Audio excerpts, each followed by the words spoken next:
So maybe some classical theists are out there like biting their teeth, like what's going on here? God can't change. So could you talk about like what you mean by that and the implications of Yeah. that?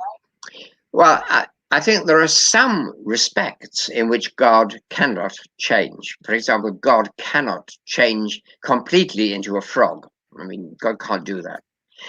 God can't become evil. God has to be loving. So God is changeless in existence, in love, in power, in goodness, in knowledge, changeless in lots of ways. Those things don't change. But at the same time, God is changing all the time, according to the Bible anyway. When he, for example, talks to Abraham, talks to Moses, has a conversation, he even changes his mind. And there are at least 3 occasions in the Old Testament when God changes his mind. And on one occasion in which God says, I never thought of that. I leave the detectives to find out where that is. It's in the Hebrew, of course, so be careful of your translation that you use. But the change is good. Now, here's the point. Aristotle, the great demon behind all this traditional view of God, is that change is bad. That if you're perfect, you would never change because you could only get worse. Right? Mm-hmm.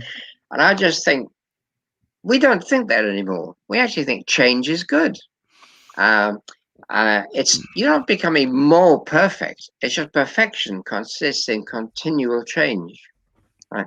You could change without becoming more perfect. In fact, I'm getting less perfect every day, I think, but I'm still changing. However, it's possible for a being not to change in perfection. You say, no, God's always maximally powerful, maximally good, maximally loving, always. But God has to express this in particular relationships of changing in relation to people. So, and that's the clue. If you think relationship to people, love, in other words, is important, and I think there's a little text in the New Testament which says God is love, agape. God is self-giving love. So you have to say, to whom does God give himself? And if God gives himself, isn't he changing by doing this? Isn't that some sort of change? He needn't have done that after all. So I just think change is a very biblical idea of God. And you just have to think, well, don't let Aristotle confuse you. I mean, it's just that God has changed us in all good respects.